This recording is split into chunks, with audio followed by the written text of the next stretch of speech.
Mais allez, sire, s'il vous plaît, laissez-moi comprendre. Ça fait une demi-heure que je vous explique et vous butez toujours rien. Bah, j'ai quand même compris 2-3 trucs. Hein. Ah ouais.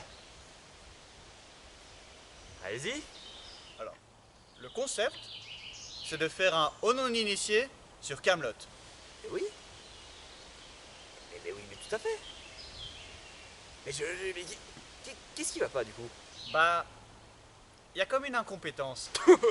Ah mais carrément, mais vous avez pas de main morte mon petit père. Non, mais ce que je veux dire, c'est que c'est par accord Camelot par rapport aux autres épisodes. Incohérence. Ah ouais, c'est peut-être ça, ouais. Bon, on va enfin pouvoir avancer. Qu'est-ce qui, selon vous, est incohérent? Eh ben, pourquoi est-ce que Camelot fait partie de la pop culture? Hein? Bon, ok. Considérons. Donc, la pop culture désigne toutes les formes de culture, ou d'art en général, qui a pour vocation de plaire à un très grand nombre de personnes. Donc ça veut pas dire que c'est quelque chose de spécialement écervelé ou de peu référencé, bien au contraire, quelques-unes des plus grandes prouesses artistiques et culturelles de cette décennie en sont issues. En général, quand on parle de pop culture, on parle, je sais pas moi, de manga, de jeux vidéo, de dessins animés, de comics et plein d'autres médias qui ont comme seule chose en commun l'absence d'élitisme dans leur création et conception. Alors, avec la passion purement geek injectée dans Camelot, je dirais que Camelot est non seulement de la pop culture, mais de la culture geek dans son excellence. J'ai rien compris.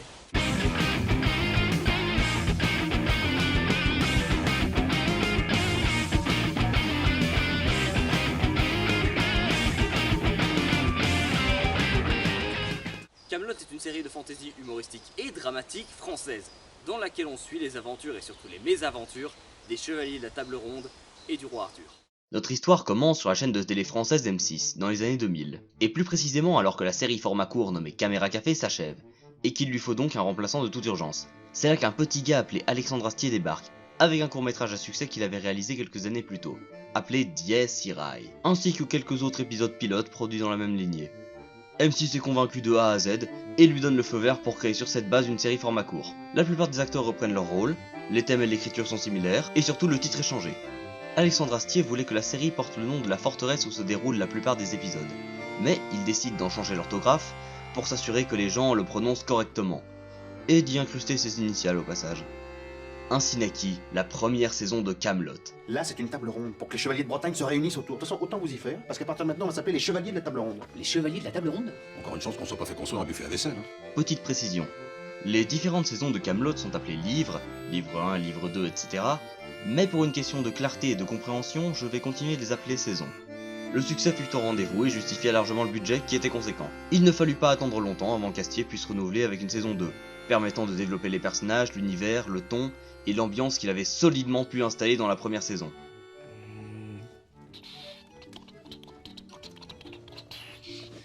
Sire, nous voici rentrés de la grotte. Pied à terre, mon fidèle Lancelot. Le Graal est à portée de main. Il s'ensuivit avec une troisième saison qui a définitivement démarré l'évolution des personnages et de leurs relations. Un par un, c'est sûr, c'est facile d'être digne. Hein. La difficulté, c'est justement de mettre tout le monde au niveau. Mais parce que vous y croyez encore à tout ça? Mais c'est comme ça. Apporter la lumière, c'est pour que tout le monde y voit. Si c'est juste pour ma tronche, je vois pas l'intérêt.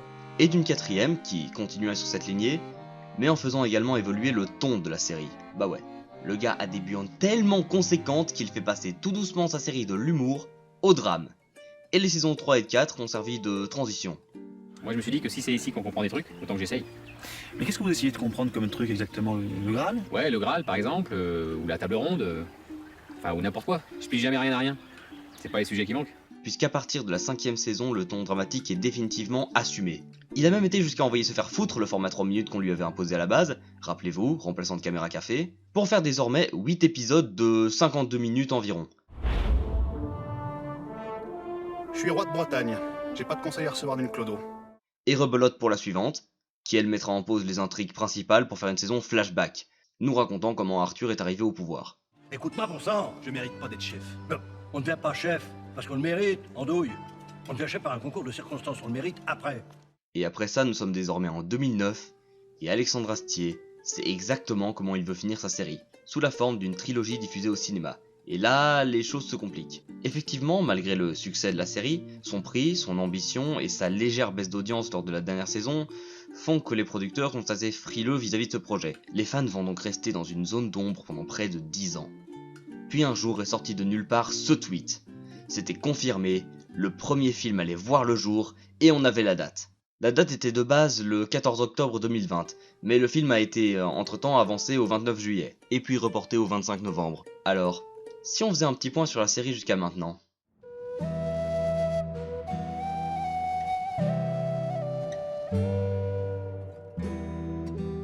Alors, je suppose que je ne surprends personne si je dis que Camelot se passe dans un univers fantasy. Après tout, on adapte les légendes arthuriennes, donc c'est un peu obligé. Mais le côté magique de ce monde est loin d'être sous les projecteurs. La plupart du temps, les monstres et créatures surnaturelles seront hors champ et ne prendront vie qu'à travers le montage et les effets sonores. Ou seront juste mentionnés par les personnages. Et croyez-moi ou non, mais rien qu'avec ça, on a de quoi commencer. Tout le fantastique de cet univers est évidemment influencé par le folklore celtique principalement.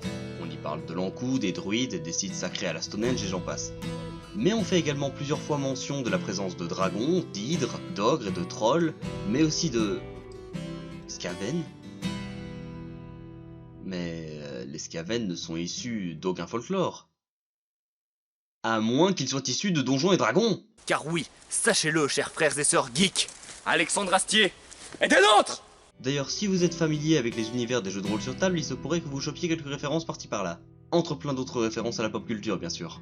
Mais comme je l'ai dit, ce n'est pas la face la plus mise en avant par la série. Celle qui l'est un peu plus est plutôt du genre géopolitique. Alors là, si vous aimez un peu l'histoire ou les peuplades de cette époque, vous allez être servi. Et me voilà une transition tout trouvée pour vous l'introduire, cette époque. Il faut tout de même mentionner qu'on n'est pas à l'abri de quelques anachronismes. Après tout, même les légendes arthuriennes sont anachroniques en somme. On est ici fin Antiquité, début Moyen-Âge. Alors que l'Empire romain sombre dans la décadence et qu'affaibli, il choisit de retirer ses troupes de ses colonies, notamment de la Bretagne, ou plus précisément du royaume de l'Ogre, dont les clans ont été fraîchement unis et fédérés par, vous l'aurez deviné, Arthur Pendragon. Vous vous en doutez, avec un contexte pareil, il va avoir du pain sur la planche.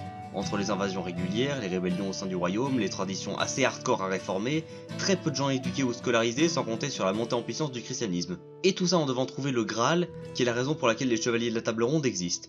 Bien. Tout ceci étant dit, on va pouvoir entrer dans le vif du sujet.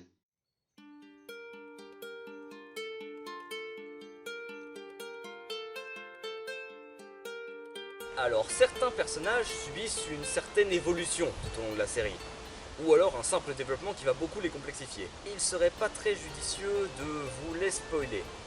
Donc ce que je vais faire, c'est que je vais vous les introduire tels qu'on nous les introduit dans la saison 1. Et éventuellement un petit peu déborder sur le début de leur développement. Comme ça vous aurez une meilleure vision globale pour commencer. Arthur Pendragon. Un leader digne mais pas sans faille, avec une tendance à l'agacement voire à la dépression, mais qui exerce une politique assez progressiste pour son époque, et met tout en œuvre pour mériter son titre.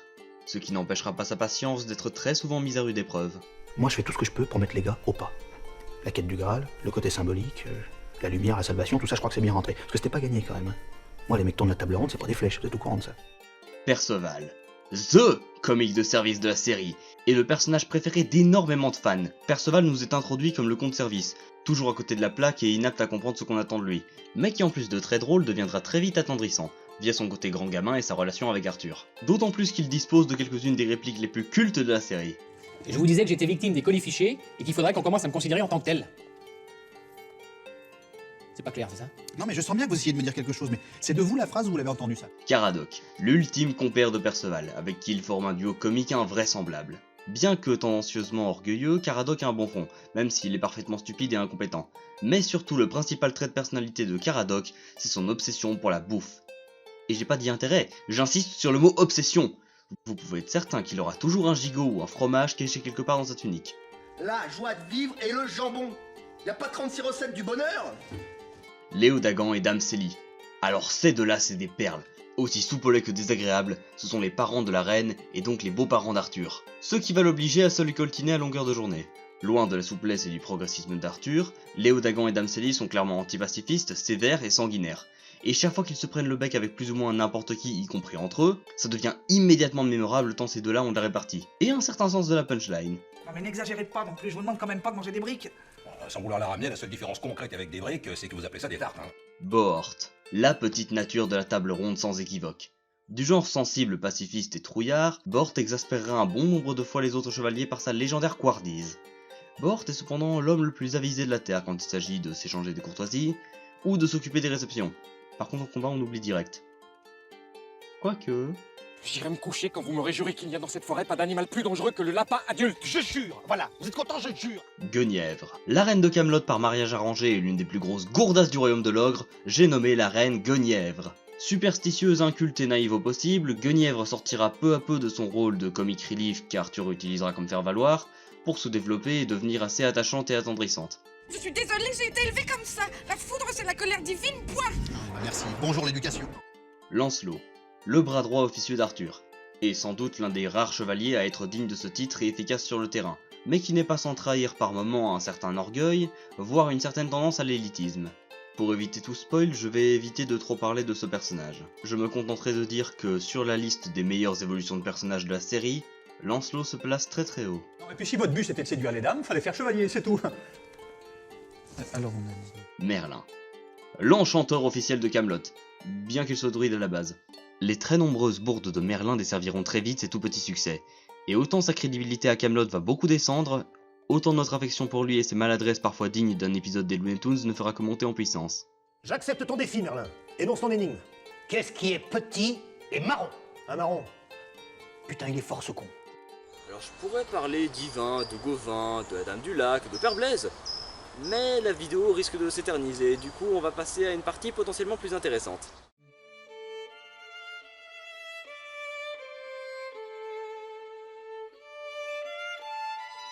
Alors déjà il faut savoir qu'en plus du showrunner et du scénariste de la série, Alexandre Astier y assure les postes de monteur et compositeur et y joue le rôle principal, celui d'Arthur Pendragon aka Arthur de Bretagne, plus communément appelé le roi Arthur. Et le moins qu'on puisse dire de son écriture c'est qu'elle est assez singulière. En fait on pourrait voir une réplique sans aucun contexte et deviner que ça vient de Camelot. D'ailleurs la plupart de ces répliques en question sont devenues cultes. D'ailleurs en voici une petite compile non exhaustive. Sire, ouvrez, on en a gros. Moi en général je réponds merde. En principe ça colle avec tout. Le gras, c'est la vie. Je ne mange pas de graines. Elle est où la poulette? Non, moi je crois qu'il faut que vous arrêtiez d'essayer de dire des trucs. Mécréant. Pour savoir s'il va y avoir du vent, il faut mettre son doigt dans le cul du coq. Interprète. Warrior. Pignouf. Ouais, c'est pas faux. Vous l'aurez compris, on est... Vous l'aurez compris, on est très loin des dialogues soutenus shakespeariens auxquels on est habitué quand on parle de dynastie médiévale. On est dans le familier, dans le parler, dans le naturel, et on joue constamment sur la langue française, en profitant du fait que pas mal de personnages sont analphabètes, pour avoir des confrontations de niveau de langue assez balèzes et des quiproquos à tout va. En plus, les personnages sont très souvent en conflit, et on a droit à quelques-unes de ces punchlines. Et là, on a seulement parlé des dialogues, mais il y a au moins autant à dire sur les personnages. Alexandre Astier a une certaine tendance à jouer sur le cliché. Je m'explique. Dans plusieurs épisodes, il va présenter un personnage comme ayant un trait de personnalité majeur, ou du moins assez pondérant, et le démontrer de plusieurs manières en le confrontant à plusieurs situations ou personnages, ce qui rend le comique de caractère assez présent dans la série. Et puis, à un moment donné, il va briser le cliché, en faisant que, dans une situation très précise, le personnage nous surprenne en agissant différemment à ce qu'on attend de lui, pour complexifier le personnage, et ça a été aussi bien fait à des fins dramatiques que comiques. Et malgré cette tendance, Alexandre Astier arrivera toujours à ce que la réaction de ses personnages soit d'une justesse absolue. À aucun moment les personnages ne deviennent incohérents ou inconsistants vis-à-vis de leur caractère, et malgré ça, rien n'est jamais prévisible. En parlant de justesse, elle passe bien sûr par le jeu d'acteur, parce que dans Camelot, même les acteurs de merde jouent bien. Pourquoi? Parce que les personnages sont écrits sur mesure pour eux. Je vais même dire que Camelot est entièrement pensé comme un terrain de jeu gigantesque pour comédiens. C'est moins une série pour humoristes ou pour cinéphiles que pour comédiens, avant tout. Ce point pourrait faire douter de l'impact pécunier de la série au niveau des spectateurs, mais heureusement c'est pas ce qui s'est passé.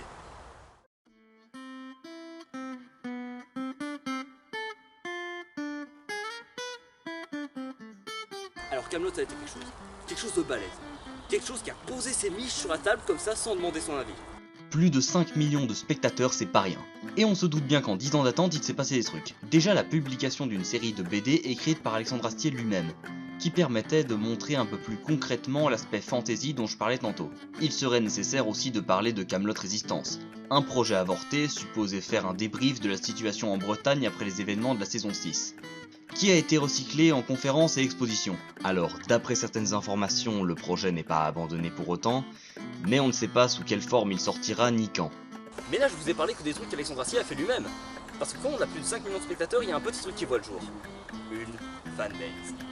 Des traditionnelles reproductions des sketchs, aussi bien en live qu'avec des Lego, au fanart et tous les petits trucs habituels, on a également eu des projets bien plus ambitieux, tels que les séries YouTube Les Jouvenceaux, et prochainement Brocéliande, qui est en pré-prod, ou de façon plus indirecte Mordred, sans parler des concours de cosplay, des dizaines de pages et groupes Twitter et Facebook, des jeux de société, et tant d'autres choses qui ne laissent aucun doute sur l'ancrage de cette série dans la pop culture, le fantasy français et la culture geek.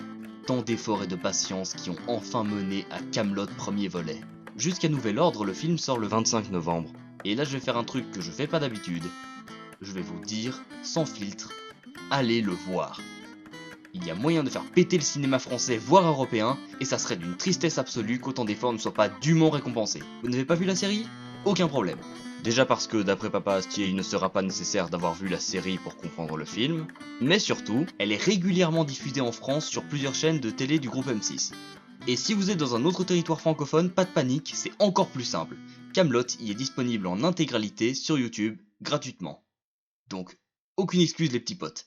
Foncez si le cœur vous en dit. Soutenez les projets nés de la passion, pure et dure, sans aucune contrepartie. Pour un avenir meilleur, et pour nos futurs créateurs. Et sur ces belles paroles, je vais vous inviter à commenter, à vous abonner, à partager, à liker, etc. Et je vais surtout vous dire à bientôt dans de prochaines vidéos.